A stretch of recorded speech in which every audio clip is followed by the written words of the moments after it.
Ciao all, Thomas here. Today we continue our journey into the Winx Club Reboot. God help us all. Now, today's episode, episode 8, is actually the episode I hate the least of the reboot. I can't say I like it the most because I don't like any of these fucking episodes. But you know, it's the one that I can tolerate the most.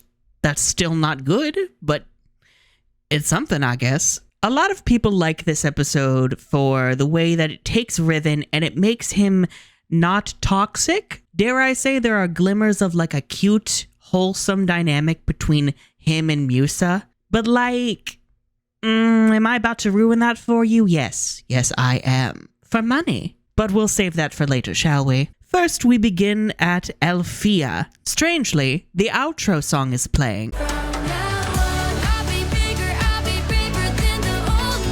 At which point, I'm hoping that the episode is actually about to end, and it's only like 2 seconds long. The girls are putting up posters for an upcoming concert of Musa's in Magixia.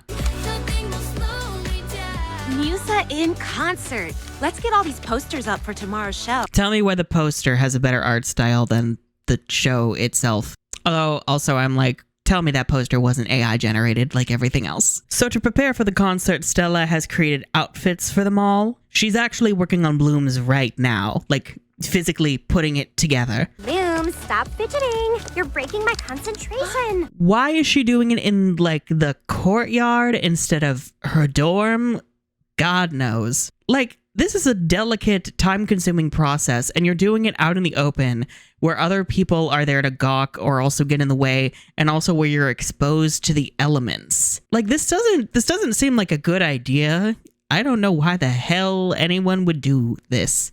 Bloom is worried about Sky not forgiving her for her dark Bloom behavior. But I can't see my phone. What if Sky messages me back? Do I care? Not really, because girl, you didn't really say anything. All you said was like, later, skater. Later, skater. Anyhow, Musa's worried about her concert, and Bloom teleports over to her to comfort her. And if it goes well, he'll sign me as his client. What was that? I have given up on continuity existing in this show. Like, this is... What world are we in? Good God. So Musa is having this concert, and apparently there's this big agent who's going to show up. At first I was like, did the agent organize the concert? But then I'm like, well, no, because last episode they mentioned the concert. Musa, everyone is getting super hyped for your concert. Your world musical debut. And it turns out the agent is actually, you know, Vexius in disguise. But the concert was already going to happen before Vexius would have needed to pose as the agent. So I guess Musa is just having a concert. Okay, sure. What for? Like, all right, whatever. Sure. You know, I'm actually kind of here for the idea of Vexius posing as someone just to get close to Bloom through Musa. That's a pretty decent plan, I suppose. I remember season 4, I actually thought Jason was like one of the wizards in disguise just because he and Ogron seemed to have the same face.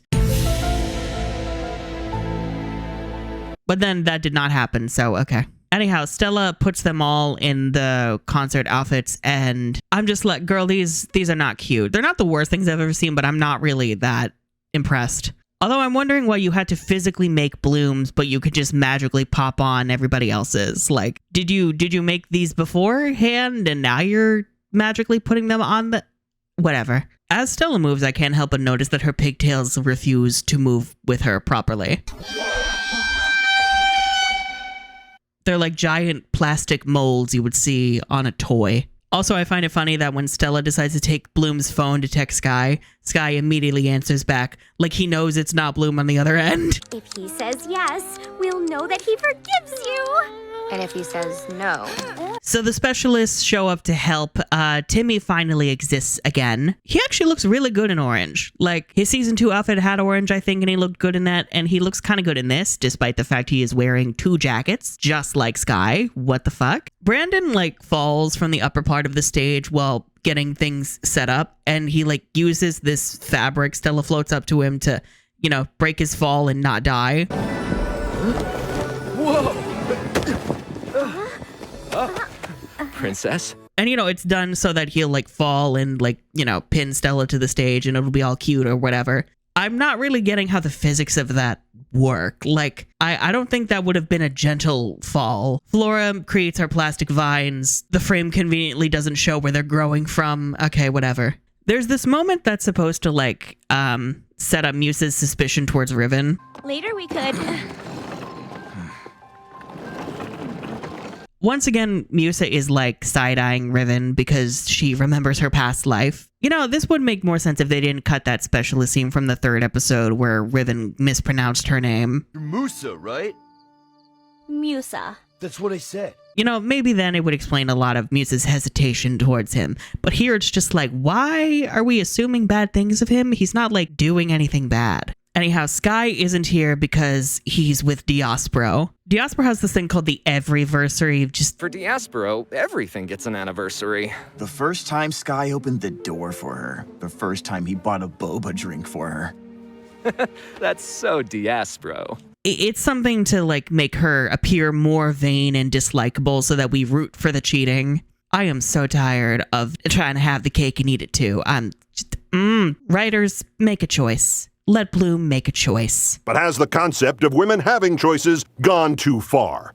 Vexius then approaches menacingly, and it's like, girl, you ain't subtle. Like, we, the audience, know who this is, sure. But I'm just like, maybe it's just me. He gives sleazy and creepy from like a mile away. Bloom, why don't you and I take a walk right now and let Musa focus on getting ready for her show? Ew! I really want to keep the focus on Musa. A few minutes couldn't hurt. Especially the way he keeps talking about getting Bloom alone, like talking to her for some fucking reason. But then again, if he is posing as a music agent, I suppose that tracks. Weirdly, he's going by the name Dumond, like Mr. Dumond. So y'all just took Dumond's name and added another D. Okay. Musa's anxious about her concert. She randomly mentions her dead mom and her poor father. And I'm like, okay. I just want to have a hit album so I can support my dad. My mom was a famous singer in my world, and Dad hasn't been the same since she died. Maybe if I'm successful, it will bring back some happiness and music back into his life. Okay, let's move on. I kind of understand like the whole thing we're going for where she's nervous about her career because, you know, the arts aren't that stable. For this, we would have to also get into like whether the magic dimension and the individual worlds in it have the same kind of exploitative systems that we have on Earth. It's just very strange the way that it's dropped here. It doesn't feel emotionally appropriate. It feels like Musa's just reading from her wiki page, so Bloom and you, the audience, know what her backstory is. Like, if you were a new viewer and you randomly heard this, I feel like you'd just be like, okay, moving on. Okay, let's move on. I don't know, like, it was kind of awkward when Musa mentioned it in the original as well, but at least there it felt more appropriate in the situation it was brought up. Like, there was a context where it made sense Musa would talk about it, also because she was asked about it. I haven't celebrated this day in a long time because I haven't got anyone to celebrate. I lost my mother when I was still very young.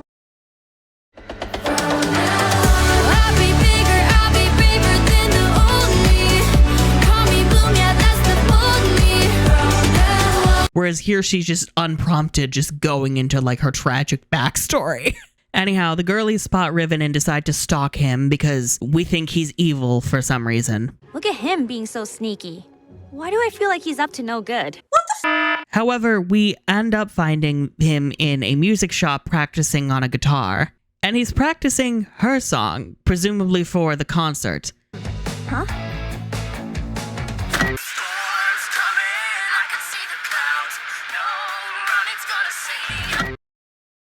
At which point Musa goes, oh, I have done fucked up. So Riven in this version is a bit quiet, but he is emotionally supportive of Musa. He does clearly like her. He wants to support her and her dream of music. Like, he's going out of his way to like be useful during the concert, which I mean, I do like, because the thing with Riven in the original is that he was like the toxic bad boy. And he and Musa's relationship is kind of infamous as like, oh, it's fine because, you know, a man is supposed to yell at his girlfriend. The way so many people were like, oh, it was realistic because they hated each other. I'm like, y'all need Jesus.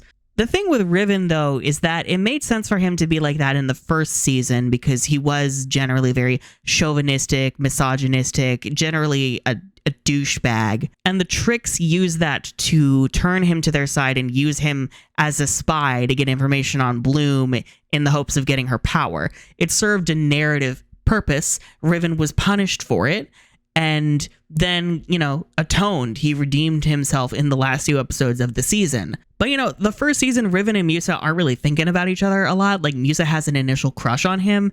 But once Riven, goes evil, he and Musa don't really have any interactions aside from the occasional, oh, why would I help you, Musa? Or the awkward glance in the last 2 episodes. It's not till season 2 where it seems like we're starting to have them interact more, and eventually at the end of the season, it seems like they start dating. But Riven still has a lot of his old tendencies, which on the one hand, it does make sense. But by season 3, it's why is he still such a fucking douchebag? Bloom, let me give you some advice. Don't get your hopes up, okay? Sky will probably refuse to see you, and he'll be within his rights. Eat dirt and die, trash. It doesn't make any sense. If he's still like this at this point, why are y'all friends with him? Why is Musa still with him? Especially season 4.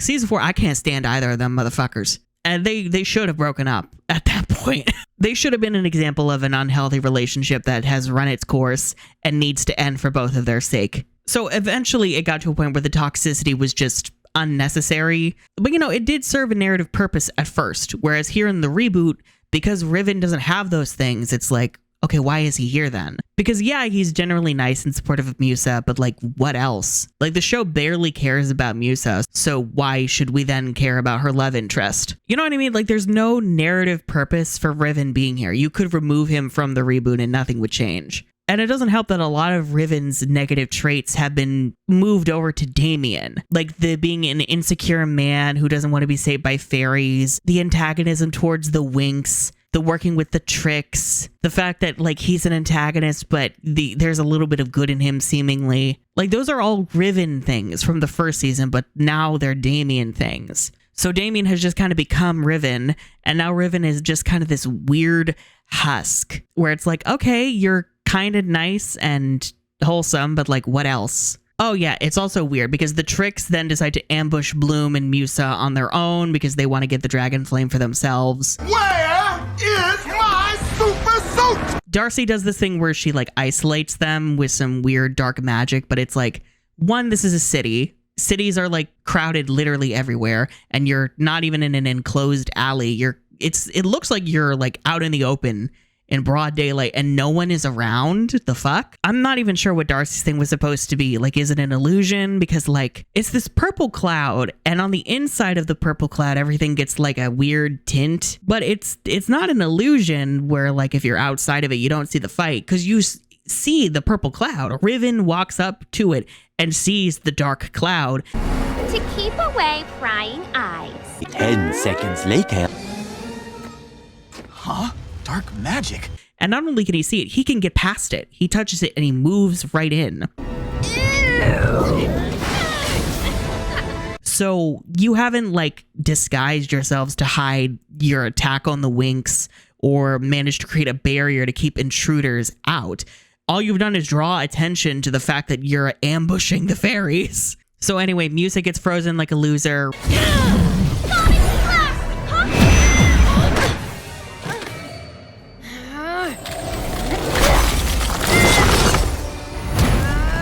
Riven runs past. I know there's an animation in there somewhere, but I can't fucking remember what it is. Anyway. Fireball!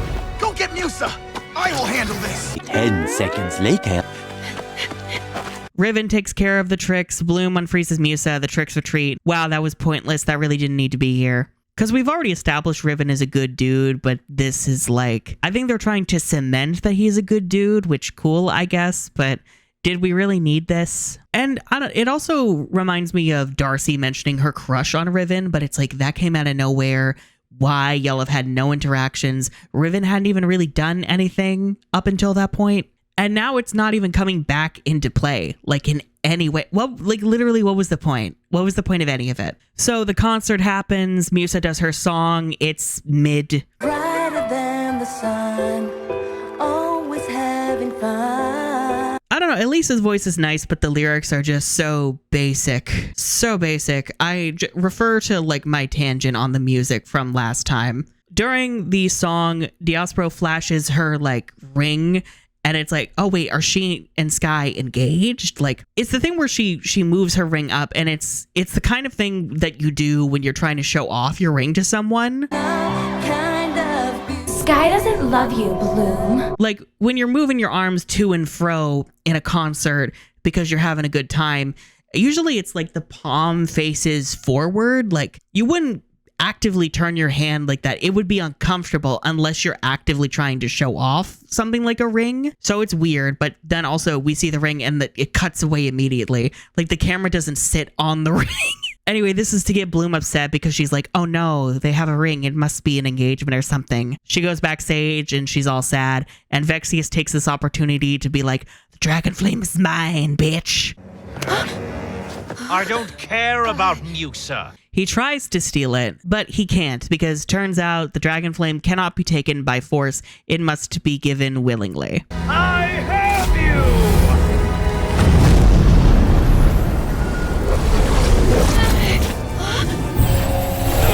I see we are ripping a page out of permission magic from which Nerissa tricked Elyon into giving her the heart. And the seal's just a heart with Zambalan highlights. So only an heir to the Meridian throne can take the seal back without Nerissa's permission. Which, you know, I don't mind, but like, I know we're not going to do anything clever with it, so whatever. When he fails, the other Winx go backstage. It's so strange. They all go backstage to fight, like the Winx and the Specialists. But like, the crowd is still there, like waiting for the show to continue in the front, and it's like, what?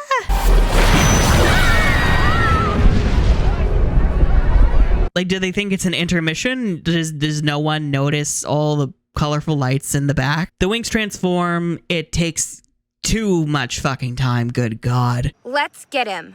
Magic Winx!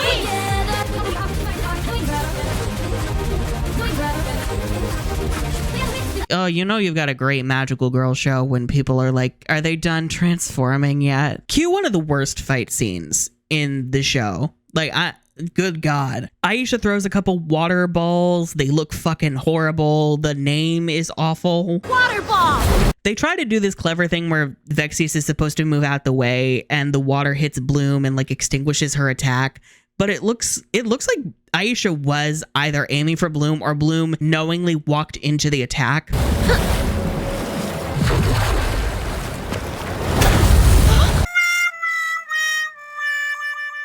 And it's also, surprise, surprise, her fire gets extinguished, but also she's not like drenched. Like her hair isn't wet, her outfit isn't wet. Okay. Flora's vines continue to look awful. Solar flare! Loser. Techna, I realized during this fight, her magic has like been very underwhelming. Like all she's done is make holographic menus and shields and spheres. Static sphere!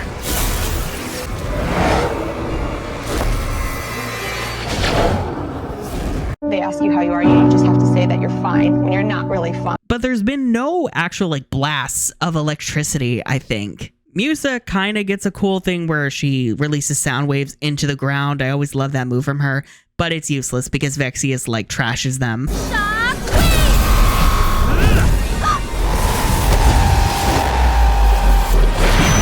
Oh yeah, before the Winx even get to do anything, Vexius puts the Specialists to sleep because we're not pretending they're useful.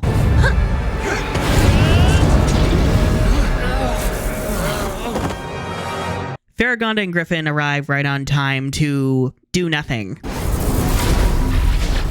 Girls, what happened? Behind you! Like they open a portal, they walk through it facing the Winx, and Vexius is behind them, and he teleports away before Farragonda and Griffin turn around, of course. They're like, we sensed a dark presence building in Magixia. We sensed a dark energy building in Magixia and came at once. And I'm like, okay, so you notice that, but you don't notice Vexius slithering around your school in the shadows or like turning Bloom evil in like the shed.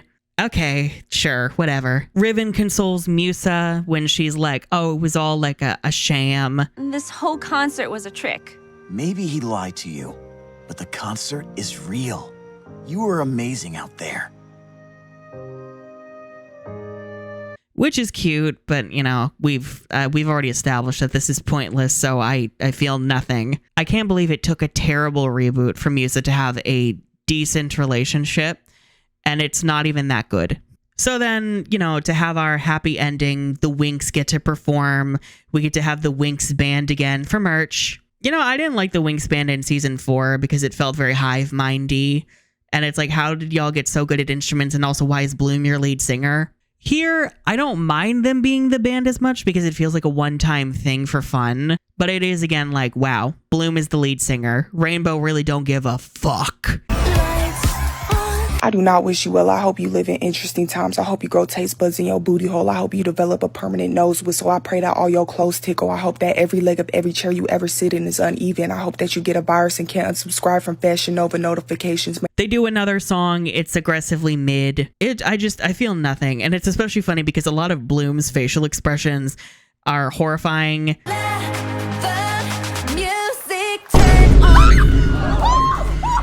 The Winx do this weird dance move where they look like plastic robots. You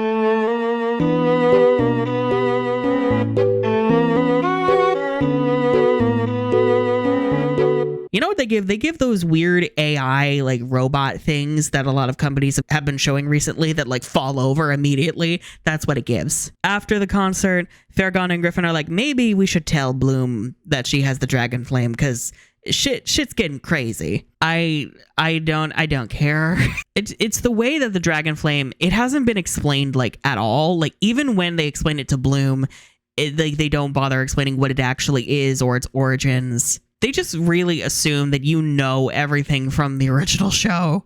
It just feels so underwhelming and unnecessary. Sky also gets a moment to tell Bloom it's okay that she was mean because he knows she was under a dark spell. Why else would she choose to wear such an ugly outfit? He gives her a compliment and it's such a basic ass compliment. Like it's such a generic one. But then again, like it's the only one you can do because this Bloom has no character whatsoever aside from being nice. You know, I'm really glad I don't care at all about these versions of the characters. That feels really reassuring. And of course, the Trix taunt Vexius over his failure. Vexius yeets them around with very ugly animation, and we end with a zoom into his eye.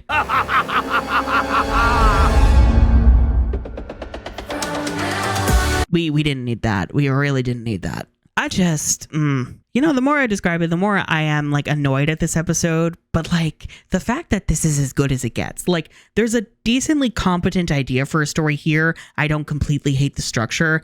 It's just not only the animation, but the overall writing choices and the character choices really end up poisoning this episode. Like, I think if you had this kind of story in the original show, it would have been really compelling. And I think especially the idea here of Musa and Riven having like a more wholesome relationship, it is cute, but it's trapped in this bullshit. So yeah, I am not a fan.